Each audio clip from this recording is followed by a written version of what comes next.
दोस्तों आप सभी के सामने एक कहानी सुनाने जा रहा हूँ। अच्छा लगे तो शेयर कर दीजिएगा।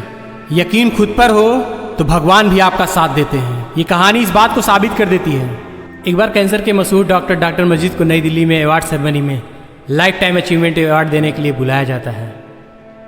इस अवार्ड को लेकर डॉक्टर मजीद ही नहीं बल्कि पूरा लखनऊ उत्साहित था, क्योंकि डॉक्टर साहब ही नहीं थे,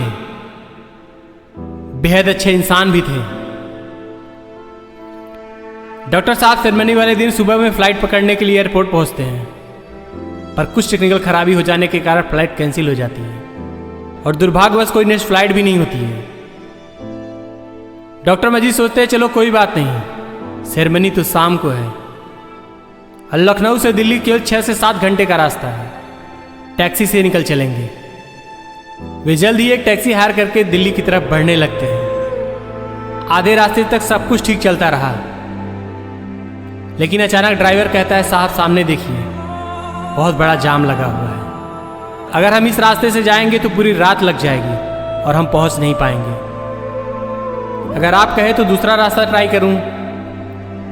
डॉक्टर मजीद पहले तो मना कर दिए, पर 10 से 15 मिनट बाद जब कोई गाड़ी टच से मस नहीं हुई तो ड्राइवर से दूसरा रास्ता ट्राई करने को कहते हैं। ड्राइवर अपने अंदाज से गाड़ी को आगे बढ़ाता है और जो पहला कट मिलता है उसी से बाईं तरफ मुड़ जाता है। उबड़ खाबड़ रास्तों पर घंटों चलने के बाद भी कोई पक्की सड़क नहीं दिखाई देता है।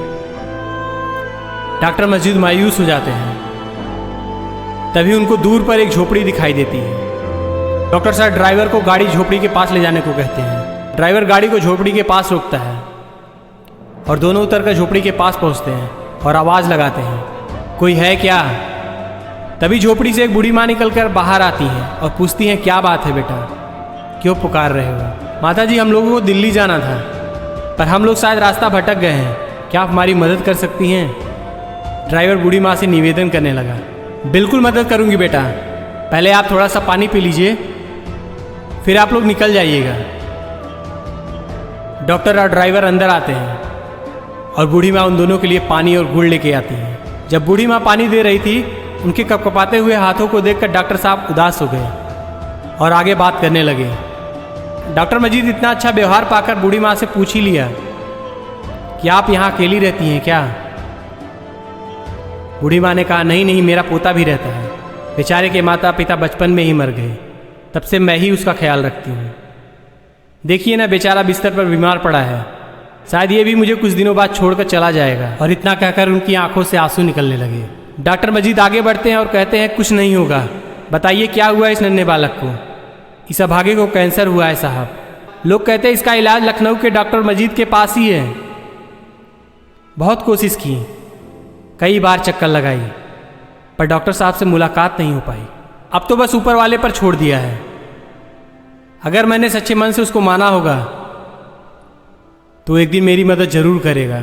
इतना सुनते ही डॉक्टर मजीद का गला सूख गया, आंखों में नमी आ गई और पूरे दिन का घटनाक्रम सोचने लगे। कैसे इस बूढ़ी माँ का यकीन हकीकत बन गया, कैसे ऊपर वाले ने अपना बंदा बनाकर मुझे यहाँ भेज दिया।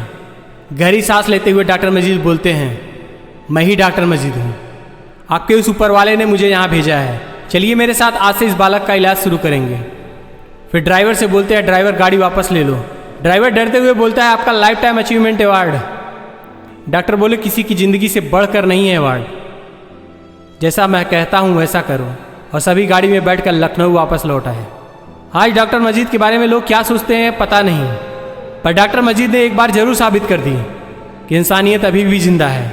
वो बताते हैं कि आज मैंने एक ज़िंदगी बचाकर दुनिया का सबसे बड़ा अवार्ड पा गया हूँ। जो खुशी मुझे मिली है शायद उस अवार्ड से नहीं मिलती। दोस्तों इसीलिए कहते हैं कि ऊपर वाले के यहाँ देर है अंधेर नहीं।